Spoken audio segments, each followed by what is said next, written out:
Throughout history, many cultures have viewed human sexual energy as far more than a biological function. It has often been regarded as a powerful life force, something that, when understood and directed wisely, could influence a person's physical strength, mental clarity, and spiritual awareness. Among the practices connected to this idea is semen retention, a discipline that has existed in various forms across ancient civilizations. Far from being a modern internet trend, semen retention is deeply rooted in traditions that stretch back thousands of years. Ancient philosophers, spiritual teachers, and healers often believed that the body possessed subtle energies that shaped a person's vitality and consciousness. Within this worldview, semen was not simply reproductive material, but a concentrated form of life essence. Preserving and managing this energy was therefore seen as a way to cultivate power, wisdom, and self-mastery. Understanding semen retention through the lens of ancient traditions helps us see that the practice was never merely about abstinence. Instead, it was about discipline, transformation, and the wise use of inner energy. One of the earliest references to semen retention appears in ancient Indian spiritual traditions, particularly within Hindu philosophy and yogic teachings. The concept most closely associated with semen retention is brahmacharya. Brahmacharya is often translated as celibacy, but its meaning is deeper than that. It refers to the wise control of sexual energy and the cultivation of purity in thought and action. In yogic philosophy, sexual energy is considered one of the most powerful forces in the human body. Ancient yogis believed that semen contained a refined energy known as ojas. Ojas was thought to be responsible for vitality, immunity, intelligence, and spiritual strength. According to classical texts like the Ayurvedic Charaka Samhita, ojas was the subtle essence produced through the body's metabolic processes, and excessive sexual activity was believed to deplete it. For this reason, spiritual seekers were encouraged to preserve their seed and redirect that energy into meditation, study, and service. By doing so, they believed the energy could rise through the body's subtle channels, nourishing the brain and awakening higher states of awareness. In yogic practice, this transformation of sexual energy is sometimes called transmutation. The idea is not to suppress desire, but to refine and redirect it toward growth and enlightenment. While India developed the philosophy of brahmacharya, ancient China cultivated a similar idea within Taoist teachings. Taoist masters believed that human life was sustained by three essential energies: Jing, physical essence; Qi, life force energy; Shun, spiritual consciousness. In this system, semen was considered a major component of Jing, the body's deepest reservoir of vitality. Because Jing was believed to be difficult to replenish, Taoist practitioners taught that wasting it excessively could weaken the body and shorten lifespan. Many Taoist texts advised men to regulate ejaculation and instead circulate sexual energy through the body using breathing, meditation, and physical practices. These techniques were sometimes called sexual alchemy. The goal was not repression, but energy cultivation. By conserving Jing, practitioners believed they could strengthen Qi and refine Shun, ultimately achieving greater health, longevity, and spiritual harmony. Ancient Taoist sages often described this process metaphorically. They spoke of turning water into vapor, suggesting that dense physical energy could be refined into subtle spiritual energy. Even in ancient Greek thought, philosophers reflected on the importance of preserving vital energy. Thinkers like Pythagoras and Plato emphasized the importance of moderation and self-control. Some Greek philosophers believed that sexual excess could drain a man's vitality and cloud his judgment. The physician Hippocrates, often called the father of medicine, also wrote about bodily fluids and the balance necessary for health.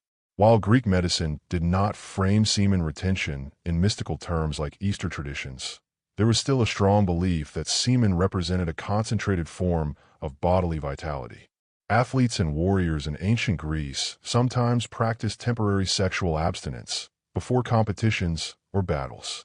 They believed this preserved strength, sharpened focus, and increased aggression.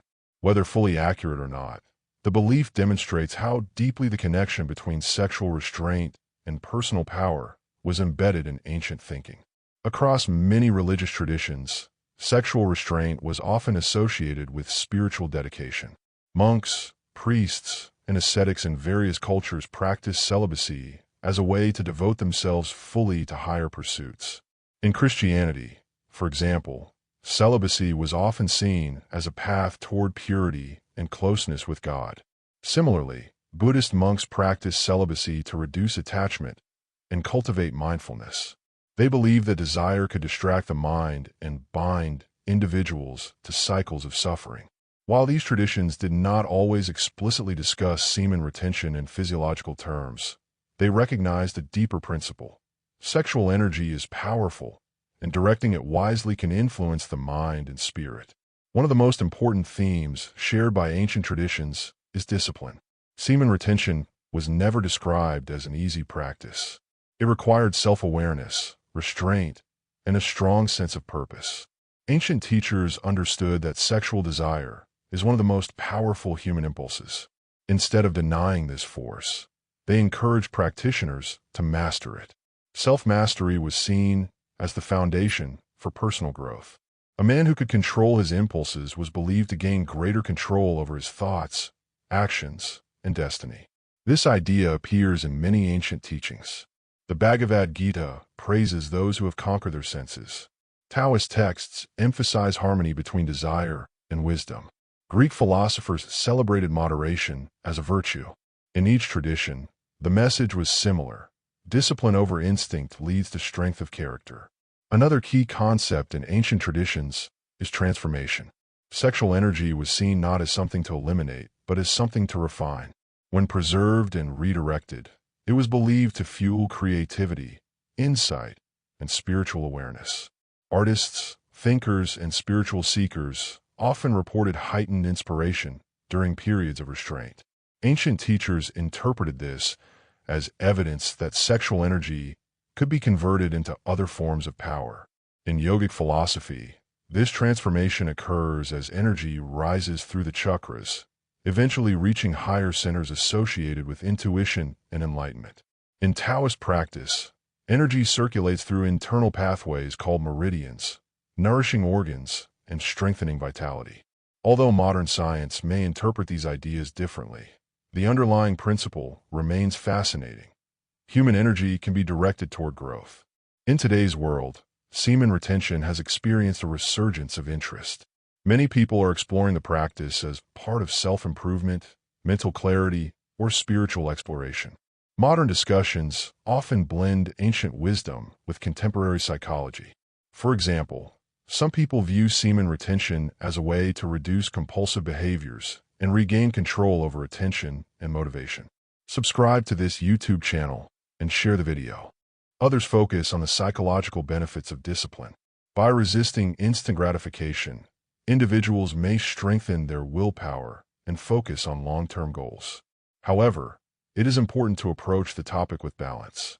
Ancient traditions emphasized wisdom and moderation, not extreme ideology or unrealistic expectations. Semen retention was never presented as a magical solution to life's challenges. Instead, it was one tool among many for cultivating self-awareness and personal growth. The ancient fascination with semen retention reflects a broader human curiosity about life force. Across cultures, people have tried to understand what gives humans vitality, creativity, and consciousness. Whether called ajas, jing, qi, prana, or spirit, this life force was believed to flow through the body and shape our experience of the world. Semen retention became symbolic of protecting and honoring that energy. By practicing restraint, individuals were reminded that their bodies contain powerful resources. Instead of wasting those resources, they could choose to cultivate them carefully. This symbolic meaning may be one reason the idea has endured for thousands of years. Ultimately, the ancient traditions surrounding semen retention point toward a larger lesson: awareness of one's energy and impulses. Human beings are driven by many forces: desire, emotion, instinct, ambition. Learning to observe and guide these forces can lead to a more intentional life. Semen retention, in this sense, becomes less about the physical act itself and more about mindful living. It invites individuals to ask deeper questions. How do my habits affect my energy? Where do I direct my attention? What kind of discipline do I want to cultivate? By reflecting on these questions, the practice becomes part of a broader journey towards self-understanding. In conclusion, semen retention is a practice with profound and ancient roots, stretching back millennia to the spiritual and medical systems of India, China, and beyond. In traditions like Ayurveda, Taoism, and Tantra, it was never an isolated technique, but an integral part of a comprehensive worldview that sought to harmonize physical, mental, and spiritual energy. The modern revival of this practice represents a selective and often secularized adoption of these ancient concepts, repackaging them for an audience seeking self-improvement. While the practice can be a valid path for some to explore self-discipline and sexual awareness, it is crucial to distinguish between the rich, holistic wisdom of the past and the often unsubstantiated, decontextualized claims of the present. Understanding its true history reveals that semen retention was never just about keeping a fluid in, but about cultivating a life of greater vitality, consciousness, and purpose.